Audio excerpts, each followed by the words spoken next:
Imagine this for a second. You're just going about your normal day, minding your own business, and suddenly, without a single warning, the sky goes completely pitch black. And I mean black. The sun doesn't just set, it literally vanishes. The entire world is instantly plunged into an absolute, terrifying darkness, and nobody has any clue if the light will ever come back. Now, this isn't some new sci-fi movie. This is actually one of the most famous, incredibly dramatic moments in Japanese mythology, recorded in ancient texts like the Kojiki. Okay, let's dive into this. What actually happens when the Supreme Sun Goddess decides to just lock herself away? How does the ultimate ruler of the universe, the literal source of all light and life, end up hiding inside a cave in sheer terror? Well, we're starting right in the middle of a massive cosmic crisis today, and the answer involves sibling rivalry, some seriously outrageous pranks, and a divine dance party. Chapter 1, The Sun and the Storm. Now, to really understand this catastrophe, we gotta rewind the timeline just a bit and establish the fundamental friction that sets this whole myth into motion. So you've got this insane, stark contrast between these two deities. On one side, we have Amaterasu, the supreme sun goddess. She is the embodiment of perfect order, light, and the ultimate authority ruling over Takamagahara, the heavenly realm. And on the other side, we have her younger brother, Susanoo. He was supposed to rule the seas, but instead of doing his job, he just cried constantly, literally cried until his beard reached his chest, all because he missed his mom. Eventually, his father, Izanagi, just got so completely fed up with this volatile, chaotic behavior that he banished Susanoo entirely. But before he actually accepts his exile to the underworld, Susanoo decides, he needs to pop up to heaven and say a quick goodbye to his big sister. But think about it. When the chaotic god of storms comes stomping up to heaven, making the very mountains groan and the earth shake, Amaterasu is not buying his peaceful intentions for a second. She is highly suspicious. Expecting a full-on hostile takeover, she literally arms herself to the teeth with weapons and armor just to go say hello. So to prove he isn't there to usurp her throne, they engage in this incredibly bizarre ritual called an uki. It's basically a divine trial by pledge. They literally trade their sacred items, so Amaterasu takes Susanoo's sword and he takes her jewels. They chew them up, crunch them to pieces, and then blow them out as a mist that forms brand new gods. And because Susanoo's item produced female deities, exactly like he declared it would, the pledge seemingly proves his innocence. Relieved, Amaterasu totally drops her guard and tells her brother he can stay in heaven for a while. Chapter 2. An escalation of chaos. Turns out, letting the literal god of chaos crash on your celestial couch is a terrible idea. Let's look at how this builds into an absolute nightmare. Susanoo's extended stay devolves really quickly. He starts off with some casual vandalism, smashing the ridges between Amaterasu's sacred rice fields, totally ruining the divine agriculture. But then, he takes it to an astonishingly gross level, actually spreading his own feces in the sacred heavenly palaces.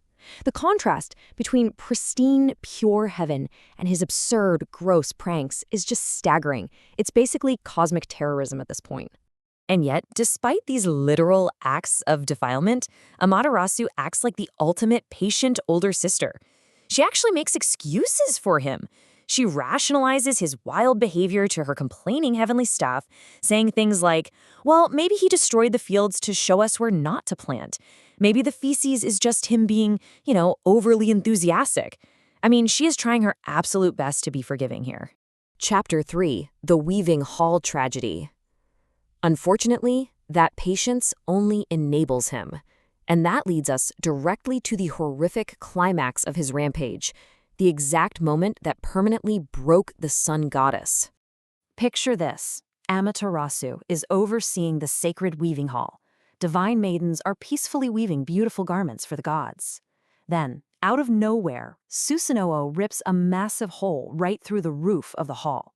He takes a dead, completely flayed cow and hurls its bloody corpse right down into the middle of the weavers. Obviously, the sheer shock and terror cause a massive, screaming panic. In all that chaos, one of the heavenly weavers is fatally struck by her weaving loom and dies. Just like that, the situation violently shifts from gross, annoying pranks to actual fatal tragedy. And for Amaterasu, this is it. This is the breaking point. A life was lost in her sacred domain purely because she allowed her brother to stay. She's overwhelmed by absolute despair, guilt, and terror. She realizes her patience enabled this entire disaster, and something inside her just completely snaps. She decides right then and there that she is absolutely done. Done with her brother, done with heaven, and done with her responsibilities. Chapter 4. The Heavenly Rock Cave. This brings us to the immediate, catastrophic fallout of Amaterasu's emotional collapse. Fleeing the horror of the weaving hall, Amaterasu retreats into a deep cavern known as Ama no Iwato, the Heavenly Rock Cave. She drags this massive boulder straight across the entrance, locking herself inside. And remember, she is the literal manifestation of the sun, so the very second that cave is sealed, all light vanishes. Both the heavenly realm and the earthly world below are instantly plunged into an absolute, terrifying, pitch-black void. Day and night literally lose their meaning. Now, why does this matter to us today? Well, historians and mythologists point out that this dramatic story is actually an ancient metaphor for a solar eclipse. Put yourself in the shoes of an ancient person, relying entirely on the sun for warmth and to grow your crops. Suddenly, you're watching it just disappear in the middle of the day. It would feel exactly like the end of the world. They use this chaotic story of sibling rivalry and a terrified goddess hiding in a cave to process and explain the sheer, visceral terror of a sudden eclipse. Chapter 5. A Hilarious Heavenly Rescue. Okay, the universe is falling apart in total darkness. How in the world do you convince a traumatized sun goddess to come back out? The gods brainstorm an incredibly bizarre, wildly human solution. The god of wisdom, Omoikane, steps up with this highly eccentric master plan. The strategy isn't to beg her, and it definitely isn't to use force. Instead, they're going to throw a massive, wild party right outside her door. They gather all 8 million gods, set up this sacred mirror called the Yata no Kagami, and essentially prepare to trick her by preying completely on her curiosity. The absolute centerpiece of this plan is the goddess Ame no Uzume. She jumps up onto an overturned tub and just goes for it. She begins this wild, stomping, ecstatic dance. She dances so vigorously that her clothes actually begin to fall off, leaving her half naked. And seeing a divine goddess strip away all her dignity in such a ridiculous, goofy way is so absurd that all 8 million gods burst into uproarious, booming laughter. The heavenly realm is literally shaking with their cheers. Meanwhile, inside the pitch-black cave, Amaterasu hears this massive party going on. She is completely confused. She's thinking, wait, I'm gone. The entire world is in darkness. Everyone should be weeping and terrified right now. Why on earth are they cheering?